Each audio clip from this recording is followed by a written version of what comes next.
बिस्मिल्लाहिर्रहमानिर्रहीम। खातिन हज़रात, मैं हूँ अख्तर अब्बास और आप सबको मेरा सलाम पहुँचे। आज सुबह सुबह हमारे जो खुसूसी असिस्टेंट हैं अवैस साहब, उन्होंने मुझे कहा कि सर मैंने आज जो कमेंट्स पढ़े दिल बड़ा खुश हुआ, आपको इतनी दुआएं मिली हुई हैं। इनफैक्ट मैं आपको सच्ची बात बताऊँ, ये पूरा इतने सालों का जो करियर है पब्लिक इश्यूज़ पे बात करने का और काउंसलिंग का, मैं इतना खुशबख्त हूँ कि जितनी दुआएं और मोहब्बत मिलती है। आज सखर से डॉक्टर अंबर अलीम, इन्होंने तो कमाल किया है।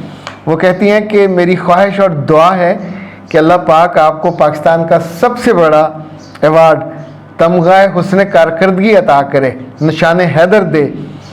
ये बात कहने में मुझे 6 बरस लगे और ये उन मुशाहिदे और तजर्बे के बाद मैंने आपको दुआ दी है। बेटा बहुत शुक्रिया, लेकिन दुआ को थोड़ा फोकस कर लें। पहले तमगा हुस्न कारकर्दगी दिला लें, ये प्राइड ऑफ परफॉर्मेंस कहलाता है। तो जो तमगा इम्तियाज़, निशान इम्तियाज़, उसको ज़रा बाद में कर लीजिए, क्योंकि हुस्न कारकर्दगी वाला जो है बड़ा है। और ये अल्लाह अगर अपना करम करे और आप उसको दुआ करें तो मेरा ख्याल है कोई वो नहीं है मज़ायक़ा। इज़्ज़त किसको अच्छी लगती है और किसको अच्छी नहीं लगती। लेकिन बेटा ये जो आपने दुआ दी है और आइडिया दिया है, मुझे बहुत अच्छा लगा। ओके, वो कहती हैं कि सर आप माइंड ना कीजिए, सच ये है कि सबसे ज़्यादा खूबसूरती फिल्मों, ड्रामों और में नहीं, अस्पतालों, मेडिकल कॉलेजेस में होती है।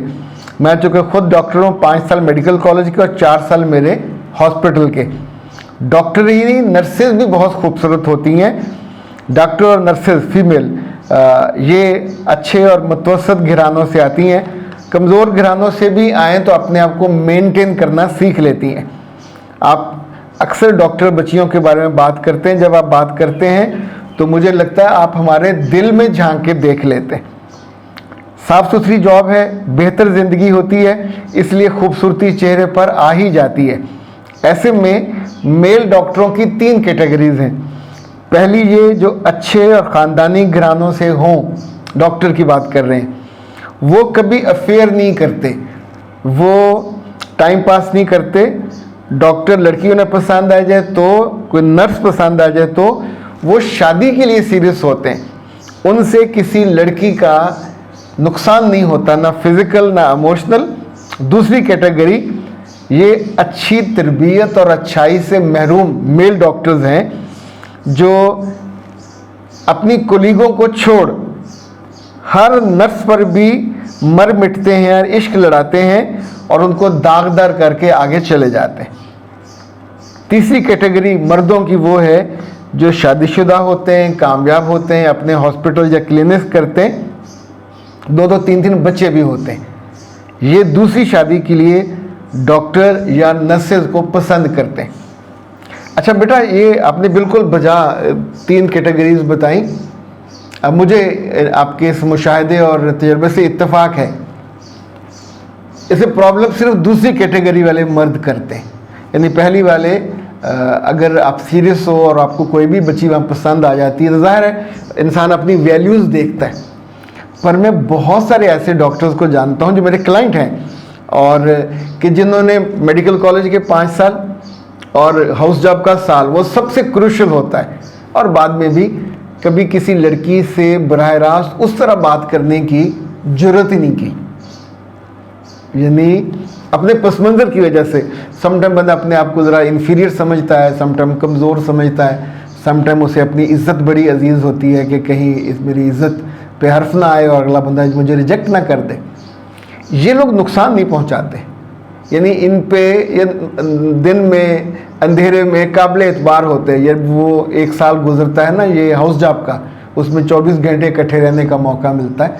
तो आम तौर पे डॉक्टर्स में अफेयर्स या मोहब्बत के लिए सीरियसनेस उस ज़माने में ज़्यादा होती है। अच्छा, मेरा मानना यह है कि लड़कियों को बहुत समझदारी से चौकन्ना रहना चाहिए। अगर आप किसी के लिए सीरियस हो रहे हैं, आपको कुछ अच्छा लग रहा है, कभी हाँ मत कीजिए कि वो फूल लेके आए, आपको खाने पे ले जाए, आपको नाश्ते पे ले जाए या वहीं आपके लिए खाना ऑर्डर कर दे। इट्स गुड, लेकिन अगर वो वहीं बैठे बैठे आपको शादी की ऑफ़र कर दे, तो ये रखिएगा ज़हन में कि आपकी अथॉरिटी नहीं है, आप हाउस जाबियन हो, तो आपको इवन ऑपरेशन थिएटर में जाके सारे हथियारों के नाम भी आते हैं, आप नाइफ़ को पकड़ के किसी को ऑपरेट नहीं कर सकते। You have no authority at all, limits हैं। तो इस वाले मामले में भी आपको ऑपरेशन थिएटर में भी जाने नहीं दिया जाएगा ना, अगर डॉक्टर कहेगा तो। ऐसे नहीं मैं देखने आ गई। शादी के मामले में भी you have no authority at all, यानी ये वो फैसले की हद है जो आपके बड़ों ने, आपकी फैमिली ने। अगर आपकी फैमिली नहीं है, आप अकेले हैं और कोई भी नहीं है, तब भी फिर ये काम अपने हेड ऑफ डिपार्टमेंट से या प्रिंसिपल से करवाइए, खुद मत करने बैठ जाइए। जब इस उम्र में जब भी आपकी उठान होती है, फिर बड़े गलत फैसले होते हैं। और जो तीसरे वाला कैटेगरी है, ये वो नर्सेज या डॉक्टर्स जो जल्दी अमीर होना चाहती हैं, फिर ये वो रखे हुए इनमें कि ये फैसला किया जा सकता है, पर उसमें कुछ श्योरिटी भी होनी चाहिए। क्या आपके नाम कोई क्लिनिक आ रहा है, हॉस्पिटल आ रहा है, वो पहली बीवी से आपका ताल्लुक़ नहीं होना चाहिए, ना उनके बच्चों से, ना उन पर आपको इतराज़ होना चाहिए। डॉक्टर साहब अफोर्ड कर सकते हैं, डॉक्टर साहब मोहब्बत कर सकते हैं, केयर कर सकते हैं, मगर इस रिश्ते में जितनी क्लैरिटी हो दोनों की ज़िंदगी उतनी अच्छी गुजरेगी। डॉक्टर साहब फुल टाइम नहीं दे सकेंगे, कभी रात भी नहीं रह सकेंगे। सो इसमें क्लैरिटी हो, बाद में रोते ना रहिएगा।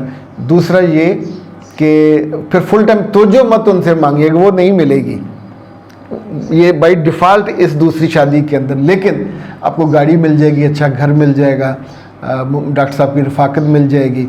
बड़ी उम्र के डॉक्टर, वो जो टीन एज वाले लॉर्ड वाले हैं, वो भी नहीं उठा सकते, वो भी कीपिंग इन माइंड। ओके, लेकिन डॉक्टर साहब सच्ची बात है, आपने तज्ज़िया बहुत अच्छा किया। और आई विश के लड़कियां और लड़के चीज़ों को ज़रूर देखा करें, एनालिसिस किया करें, अच्छा या बुरा। और एनालिसिस करने से आपकी क़ुव्वत फ़ैसला बढ़ती है, आपकी पर्सनैलिटी में एक तरह का तवाज़न आता है। हमारी तो चीज़ों पर राय नहीं होती, उधर किसी ने कहा ये पार्टी अच्छी है, हमने कहा अच्छी है, हम जाके दूसरी जगह वही बयान।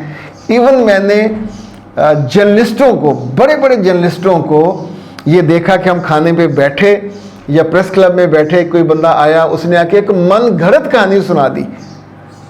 अगले दिन उन्हीं में से कोई बंदा वो कहानी एज इट इज़ अपनी समझ के सुना रहा होता है कि इन गधों को क्या पता। और पूरी जर्नलिज्म कम्युनिटी में सब सुनी सुनाई चल रही होती है, बहुत कम लोगों की एक्सेस होती है वज़ीरों तक, और मदूद चंद की रसाई होती है सदर तक, वज़ीर तक, चीफ ऑफ स्टाफ तक तो होती नहीं है। लेकिन बातें ये सब ऐसे कर रहे होते हैं जो लोगों की एक तरह की विश वाला होता है ना, आपने एक बनाई हुई है, वो बयान कर दी या लोगों से सुनी सुनाई बात कर दी, उससे आपकी पर्सनैलिटी डैमेज होती है।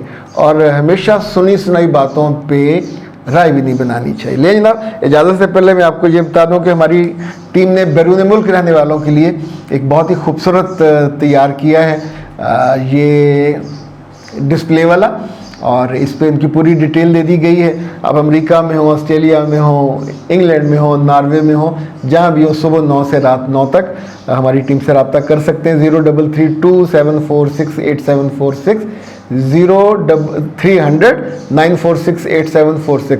हम वीकेंड पे भी ऑन होते हैं। So it's the golden opportunity. आपका ज़ाती मसला हो, फैमिली का मसला हो, प्रोफेशनल मसला हो, तो काउंसलिंग और मुशावरत के लिए हम हाज़िर होते हैं। और लिटरली इसको इबादत समझ के, इसको अपना एक ज़िम्मेदारी समझ के करते हैं। ये सारी वो चीज़ें, अभी डॉक्टर साहब का मैंने नाम लिया तो उन्होंने कहा था तो नाम लिया, अदरवाइज़ हम अपने जो क्लाइंट्स होते हैं उनका जिक्र भी नहीं करते। वो उनके डायरियों के डायरियाँ थद्दे होते हैं, लेकिन वो कभी हम उसको डिस्कस भी नहीं करते। अख्तर अब्बास को इजाज़त दीजिए, इजाज़त के साथ अपनी दुआ में ज़रूर याद रखिए। अस्सलाम वालेकुम।